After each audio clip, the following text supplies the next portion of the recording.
Chapter 18. Contras glowled Gavelvauer bringt the Wagenreit before Merlin, and the man prostrevit. Woe, said the Wagenreit. There is a great Vettes in my village, and he hath foretold that my whiff will become the whiff of Thane Edmund the Black. How might this be prevented? How might this be stopped? Merlin was greatly wroth, and Sidon, stop ye thy spittle. Know you not that alla prophecy is true, ac it be said to be unsure? Time hath but a single thraw for alla its span. Et quod dicitur erit quod do not differ by even so much as a grain of sand. Manfully thou must endure thy fate, and do not clamor lest thee hasten it. Harry Lowe, the Transmigration, Passus Decimus. Students: Harry Potter Evans Vers, Percy Weasley, Haddad, Podroot, and Mafalda Hopkirk relaxed. Amelia Bones, Cedric Diggory, Hedley Quanon, Simon Smith, and Alastair Moody did not. Harry sighed. If it's all secure, and it was just students trying to Gryffindor their way into someplace secure, then let's finish up here. We were talking about the Seihan thing. Diggory handed his bubbler to Auror Quanon, gesturing with his other hand at the door. Keep tabs on things and let me know if they need help sorting through the backlog in receiving. Oh, and have someone notify the headmistress since it's students. This is happening too often. She nodded and spent a few moments dispelling the wards on the door until she was able to quietly exit, small mirror in hand. Everyone else sat down around the meeting table again, gathering up parchments where they'd been scattered. Harry tapped his finger thoughtfully and said, All right. So Moody will take the lead in planning out how to handle this, the logistics of the fake body. This could badly hurt us if it gets out, increasing the paranoia and driving even more people into the Independence, so not a word about this outside of this room. He turned to regard Simon Smith. That means with Hermione too. I'll discuss it with her the next time I see her, tonight, I think. And we'll work out how to handle this with the returned. He wasn't actually worried about any leaks from them. The loyalty and security of the returned was so absolute in its nature that it approached the surety of magical vows. It wasn't quite a cult, but something about the nature of their suffering and redemption instilled in them an otherworldly certainty in Hermione's judgment and goodness. And I'll also work out with her how to put some distance between you guys and the tower. Smith nodded. She will also want to talk with Madame Bones, he said. Charlevoix has received word from Minister Isidore about a possible pen for Dementors in Siberia. We understand that there could be political consequences when we crush it, and we want to minimize that. We might be able to use that, actually, said Madame Bones, wrinkling her smooth brow thoughtfully. She lifted a hand to curtail Smith before he could object, adding, Although I know you won't delay in acting by even 1 minute, of course, nor should you. She turned to Harry. Things are coming to a turning point, I think, Harry. Draco and Narcissa are pushing their treaty with as much energy as they can muster, warning that every state must choose between us and them. Well, not them in as many words. They're saying it's the only way to prevent invasion. Your bend like the willow strategy may be reaching the end of its usefulness. I say we start pushing back a little more. We can't let the Malfoys define us in the eyes of world powers. And if Hermione is going to back off on her tours and advocacy, then it's especially important that we speak for ourselves. She's right, Potter, said Moody, scratching the scalp of today's body. The time for the soft sell is over, especially if you can't have the goddess out there selling us to the world. You've been telling us you have some breakthroughs that will end Malfoy's little rebellion for years, and in the meantime, the blonde little net has become 100-fold more threatening to your goals. Let's cut off distribution of Malfoy's newsletter, at least, chimed in Diggory. He uses our vanishing rooms to transship to the Americas, Eastern Europe, Africa, and the 10,000. If we just cut off those lines, then it's going to be bloody hard for him to get his nonsense out there. He'll be back to the old ways. Even you've called this a war. Let's really get our army moving. I wouldn't rely too much on vanishing rooms staying our own exclusive property, said Harry. Plenty of people have all kinds of opportunity to examine the rooms in other states, and it wasn't that much of a leap from vanishing cabinets. A few tweaks to the passus, and they've got it. assuming they haven't stolen the incantations already. Moody harumphed his agreement. At least 12 questionable researchers on staff in Extension Establishment and Pairing Partnership alone. He pointed a crooked finger at Mafalda Hopkirk. The unspeakables leak like a sieve. She scowled, cheeks flushing, but Moody was already turning back to Harry. And you have that Umbridge toad in and out of here like she owns the place. I don't know what you're doing with all that muggle rubbish in Pairing Partnership, churning out reams of squiggly lines while casting first-year cantrips. But if it's important enough for you to be researching yourself, then Umbridge shouldn't be allowed anywhere near it. She shouldn't even know it exists. You don't know her value, said Harry. I do. She and the other people you suspect, since you don't have a shred of evidence or you'd already have told me, are all essential. The risk to operational security is outweighed by our need for speed. They have to work all the harder to make themselves useful to me after all. In a month, we'll be able to put the slice boxes to use properly, and that's only because of the help of some of your questionable researchers. He turned back to Diggory.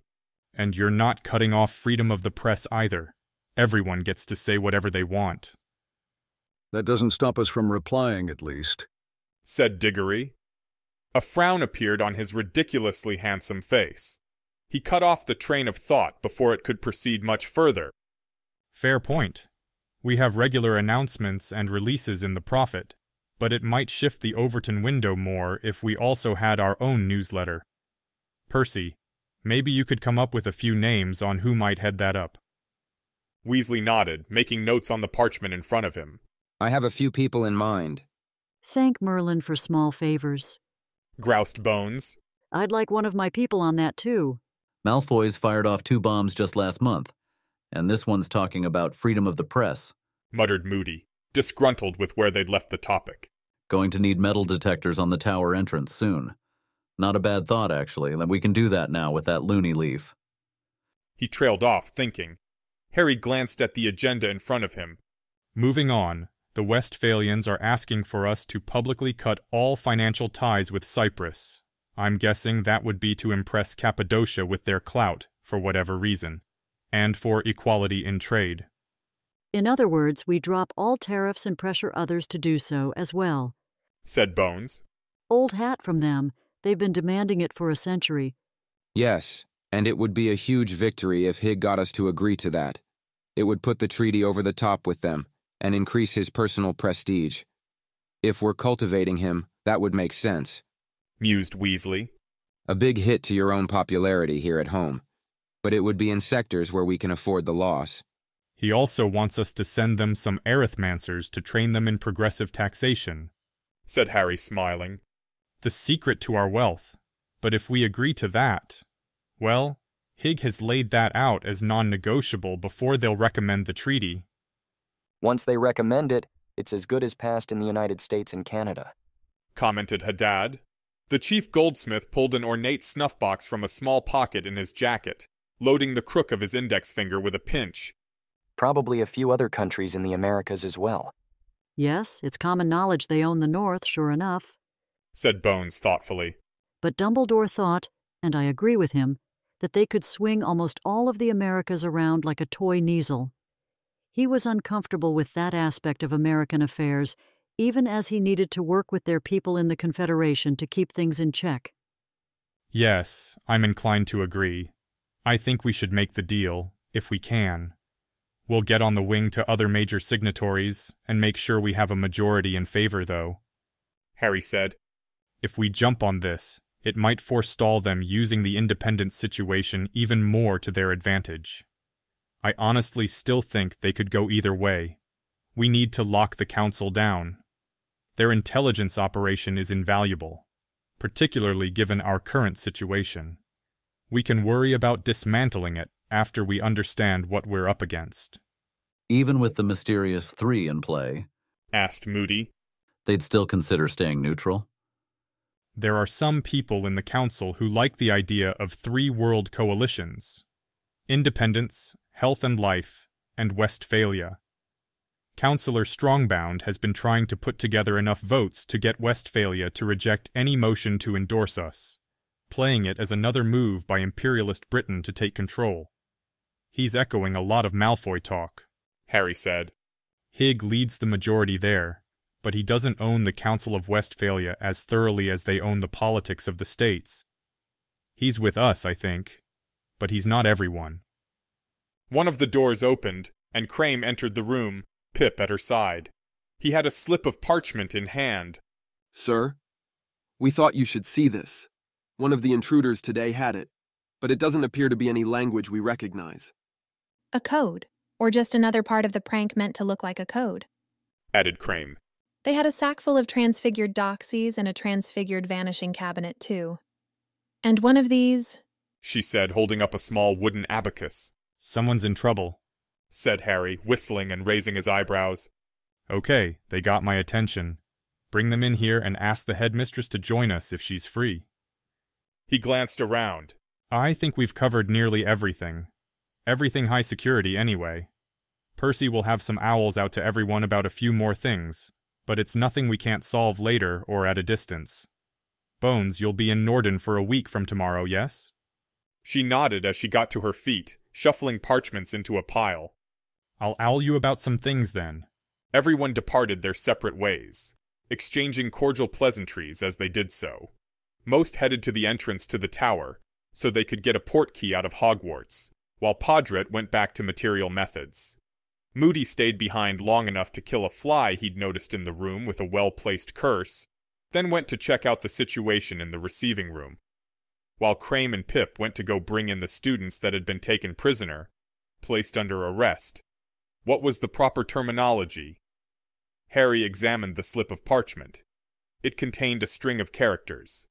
Could he take the time to break this? It would be fun, but he hadn't done cryptography for years. Not since he and Draco had come up with the codes for the Bayesian conspiracy, really. He smiled at the thought. The smile faltered as he glanced at his watch.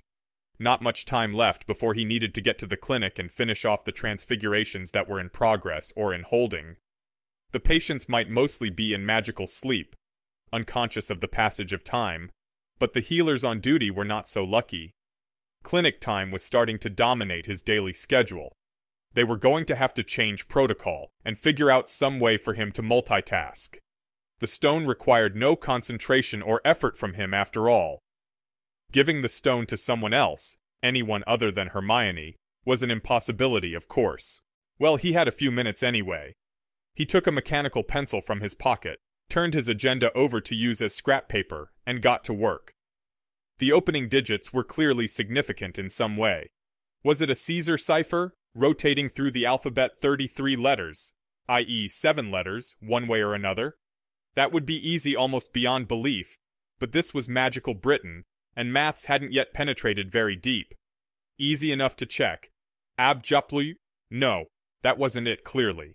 The other way didn't yield up anything intelligible either. He counted the letter frequency. Every letter in the alphabet appeared at least once in the 156-letter message, which reduced the likelihood that it was a rotation cipher or a simple substitution. If there were spacing between letters, he could have picked out the single-letter words to help rule out some possibilities, but this was just an unbroken string, no punctuation either. He mapped Atowin onto the message's 6 most common letters, but again there was no discernible pattern. Harry paused for a moment. What were some other novice codes? Or should he take a different tact and assume this was someone who knew what they were doing? He'd once thought about making a magical enigma machine using custom enchanted quills. The theory behind giving quills specific instructions for behavior predicated on outside input was voluminous, and it had intrigued him with the possibilities of magical computing once. Harry strained to remember. Had he ever discussed it with Draco? No, this was found on students. Even if someone skilled at cryptography had designed this code, it was probably still simple enough for a student to decipher with materials at hand. A one-time pad was a good possibility, given the digits at the start of the code. In that case, the code was unbreakable without the 33rd sheet from the necessary pad. He'd assume that wasn't the case for now, though. More fun this way. A book cipher? The Bible would normally be the obvious choice. Genesis 3:3 would be the place to start. But that was unlikely in a magical society, where religion had limited currency. Harry wasn't as well equipped in the magical culture department as most other wizards, but a few alternatives sprang to mind. The Tales of Beetle the Bard, Goshawk's Book of Spells, Lowe's The Muggle Conspiracy, or something by Bagshot. There were a variety of books that had been bestsellers for so long they'd become ubiquitous. In that case, 33 might be the page number or the paragraph used for the encoding. The door opened, and Harry looked up to see the pair of Aurors back, 3 children floating along behind them. A healer came just behind, wand resting firmly on the chest of one of the airborne students. Harry felt a little unhappy with himself, even though he knew that was silly. He'd eliminated several possibilities, and it was clear the cryptogram was sufficiently sophisticated that he shouldn't have expected to break it with pencil and paper in only a few minutes. Still, he'd been expecting some flash of insight. He sighed and put down the pencil, pulling on his fingerless gloves. Quanon was also dragging the burlap sack filled with dead doxies, which she left on the floor. She put an abacus and 3 wands on the table. Left the cabinet back in the receiving room. Chief Moody insisted, she said.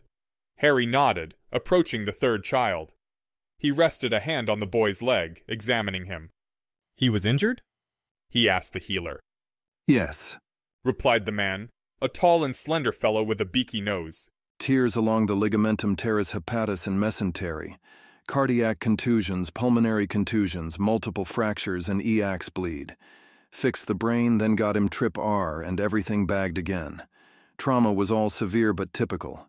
Subsumed some nodules on the thyroid, too, so he'll leave here with some salt. Kid's been stepped down for about 5 minutes. Harry nodded. Serious injuries from blunt trauma, including a ruptured liver, damaged intestine, bruising of the heart, and bleeding in the brain. The boy was lucky that the tower and safety sticks existed. He probably wouldn't have died under Madame Pomfrey's care, but he'd probably have suffered brain damage. He studied the boy's face, and then the faces of the 2 other students, but didn't recognize them. Auror Quanon were all 4 things, abacus, doxies, vanishing cabinet, and the note, found on the same student? The Auror nodded. Yes, the injured one here. The other 2 seem to have just been the ones to break the stick and bring him to the receiving room. She paused, lowering her head in thought until her shoulder-length black hair swung forward to cover her face, and then looked up again, asking, How could this work as an attack? The doxies are clever. You're stunned, and they revert to their native form and go on the attack for a few minutes, until they drop dead. But if you figured out that much, you should also have figured out that the vanishing cabinet would also revert, and that you wouldn't be able to smuggle it into the tower. Harry couldn't repress a slight smile. He smelled a clever plot from a novice plotter. He lifted his hand from the injured boy. You can go, Galen, thank you. The healer lifted his wand from the boy and put it in his sleeve. Certainly. He paused. I know this one, by the way, the patient. He came in with his brother once. He's Sammy Maraveni Bowles. Oh! Harry raised his eyebrows in surprise. Scarlet Maravini Bowles is this boy's mother? Yes, said the healer as he headed out the door. The one always ranting about the treaty and letters to the prophet. She is famous for being a bit of a crackpot about that, isn't she? Wait. Galen, would you mind asking someone on the door to get me whichever arithmancy books available in the library on cryptography? Harry paused. There should be at least 2, if I remember correctly, although there might have been new acquisitions. As it happened, the books were unnecessary. By the time Pip appeared at the door with 4 books in hand, 15 minutes later, the puzzle was solved. Harry was able to draw the square from memory. The tabula recta, one of the most basic and famous ways to use a running key cipher. It was almost 500 years old, and fairly famous among cryptographers. A table that was 26 letters tall and 26 letters long, with each row and column beginning 1 letter further in the alphabet. The first row started A, B, C. The second column was B, C, D, etc. It was a simple and elementary way to use a specific key to encode your text. There was no 33rd part to the Treaty for Health and Life, and so Harry guessed that the 3rd part of the 3rd section, that is 3.3, was the indicated key. It took less than a minute to verify with the first 6 letters of the cryptograph, moving letter by letter through the key. He looked in the tabula recta for the A row, then located the ciphertext letter T in that row. That T was in column T, and so the first decoded letter was T. Next he found the coded U in row N, resulting in an H. It only took 3 letters to know he was correct, as the message began, T-H-E. Sir, Galen said you asked for these? Asked Pip. He frowned as he entered the room. Lawrence Bradwian and Annabeth Dankasang. I hope they're not in trouble, sir. Well, answered Harry, moving his finger up and down the table of letters.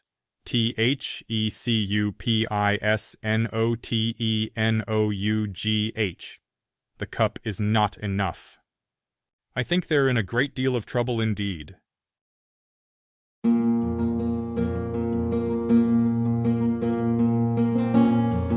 This has been an AI reading of the Harry Potter and the Methods of Rationality fanfic, Significant Digits, written by Alexander Debus. You can find the original text at anarchiashhyperbole.com. The voice for this project was provided by Aeneas Brodsky. You can hear his true-voiced audiobooks at hpmorpodcast.com. If you enjoyed this podcast and wish to help support the creation of others like it, you can visit patreon.com/AskWhoCastsAI or subscribe to this Substack. Thanks for listening.